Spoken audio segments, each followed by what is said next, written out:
In the past, I have definitely poked fun at the stale Roblox horror game formula. You know, a multiplayer horror game with a cool title that forces you to pay Robux to respawn, and also adds additional chapters only if the game is doing well. And I mean, it's not a bad formula, it's an easy way to monetize a game in Roblox without trying too hard. Well, mostly. Apparently this game called Alone managed to go 600k in debt. While these games do make money, there is a dark side of their success. Roblox horror games, for the past couple years, have been mostly known for being soulless, bland, mediocre, copy and paste games. Basically every word except good. But even though I, and many others, do like to rag on games like The Mimic, there was always some sort of semblance of quality control. There was effort in these games somewhere.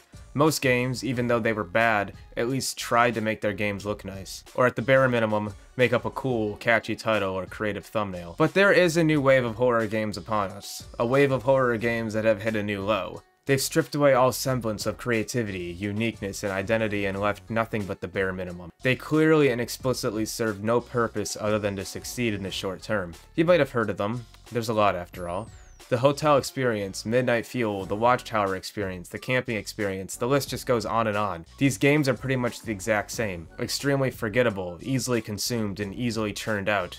I mean, there's so many of them. Alright, so the formula of these games goes as follows. You're working in some ugly location at night and the game forces you to do literal busy work. This game is like working a 9 to 5, except you don't get paid for it.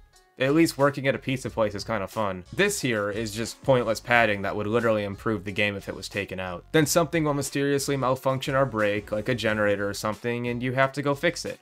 There's a monster guy whose design is totally forgettable, and you run back inside to the original location. Then the game will eventually give you a final choice. Choice A is obviously the bad ending, and choice B is obviously the good ending. Neither ending adds anything to the game. They're just there to make you play the game twice so that the creator of the game can get that cheeky premium payout. Okay, so I think it's time I brought up premium payouts. Okay, so if you guys don't know how premium payouts work, I'm just going to explain it real quick. Basically, games get passive income if premium users spend a decent amount of time in their game, which is why a lot of Roblox horror games have so much needless, unfun padding and instant death with no respawn. Checking channels.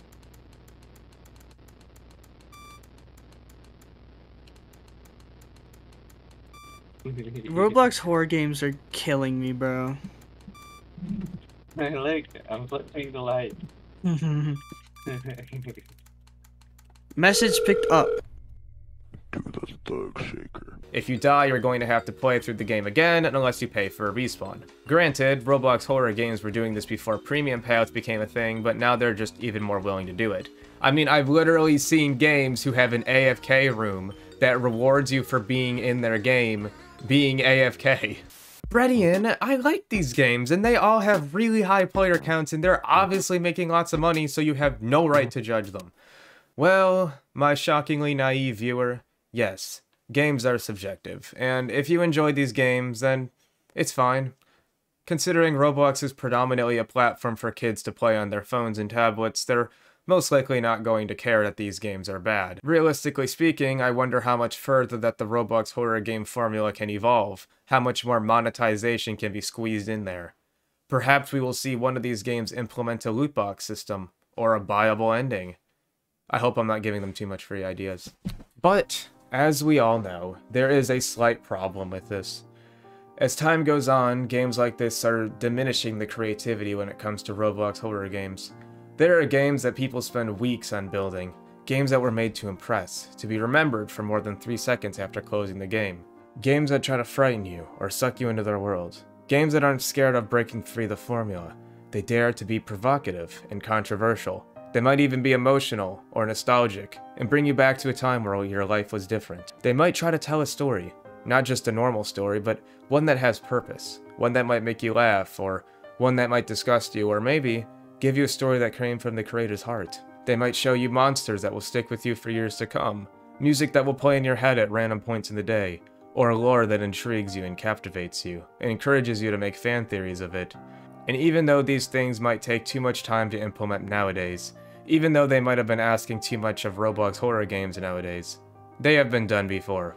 At the end of the day, these are the reasons why Roblox horror games are worth playing. But if things continue how they are, there won't be any more of this left. Already, for the past few years, we've been witnessing the slow takeover of the mediocre, the bland, formulaic horror games that eat up all the space on the front page, slowly overshadowing and stripping away the ambition, the individuality, the creativity that once lived there.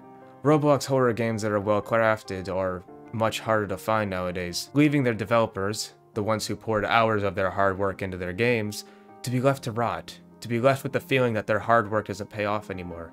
And maybe, just maybe, these games will be the future of Roblox horror games. Maybe the games that set the standards in the past will be forgotten, and people will stop complaining and comparing.